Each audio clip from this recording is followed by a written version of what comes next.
I think a lot of you probably are thinking Russell Wilson. He's been noisy this offseason, if not annoying. He had a really rough stretch to close this past season. You could argue that he had a bad stretch as well in 2019 that also falls on him. They have a new offensive coordinator. They traded for an offensive lineman. They drafted another wide receiver with their only early draft pick, D'Wayne Eskridge, out of Western Michigan. But I don't think there's that much pressure on Russell Wilson, to be perfectly honest. There's probably more pressure on Pete Carroll and on the actual Seahawks organization, the defense, to keep up what they were doing in the second half of last year. Because guess what? We know Russell Wilson's going to be Russell Wilson.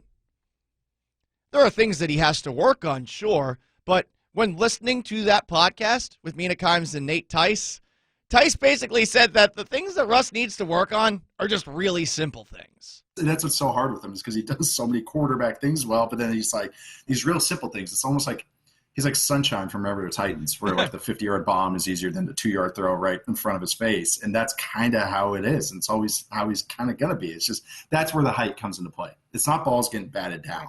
It's just those little – that 5 to 6, 7-yard area right over the ball that's really hard to see for Russ. And time again, it's shown that he's not great with it. I think that's correctable. And while we may see Russell Wilson still at his apex, I doubt he's going to be able to play at a higher level than he's played over the last 2 seasons. That's not an indictment. I think he's been awesome the last 2 years for the most part, especially at the beginning of the year. Those little things are really the only things that he needs to work on.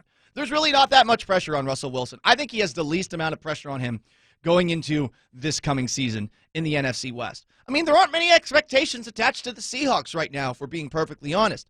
Then take a look at the other quarterbacks in the NFC West. The guy who's got the most pressure on him is Matt Stafford. He's never played for a good team, ever. And while maybe being a part of an organization that actually knows what it's doing, the Rams instead of the Lions, is going to help Matt Stafford out, I look at it from this perspective. He has to be accountable now. He can't just basically sit there and say, well, I'm sort of a product of my environment anymore. He can't just stand there and stand pat. And quite honestly, that's the impression that I sort of get when it comes to Matt Stafford and his inability to change the Detroit Lions from what they've been their entire history. Maybe that organization is just so bad, but a great quarterback should be able to elevate them or at least hold teammates accountable and get more out of them. He's a bit of a gunslinger, too. He's joining an offense with a head coach who doesn't seem to have a lot of patience. Sean McVay was so sick of Jared Goff last year. Jared Goff is definitely a worse quarterback than Matt Stafford, but Matt Stafford as a part of this offense, are we 100% sure that Sean McVay is going to have the patience in him? Number 2, as far as pressure on them this coming season, it's obviously Jimmy Garoppolo. He's fighting for his job. I mean, he's basically either playing for the ability to play on a championship contending team and maybe be a Super Bowl winning quarterback before they move on from him for Trey Lance, or he's auditioning for elsewhere. Number 3, I think Kyler Murray's got more pressure on him. He's the quarterback of a dark horse team that for the second year in a row is getting a whole lot of love in the offseason.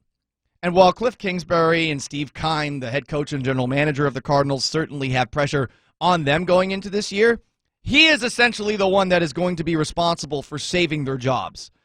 Those 2 guys believe in him. Are we sure that whoever is next as general manager or head coach of the Cardinals is going to be enamored with Kyler Murray, a shorter quarterback who's unbelievably mobile, but who has definitely been affected by injuries the last couple of seasons?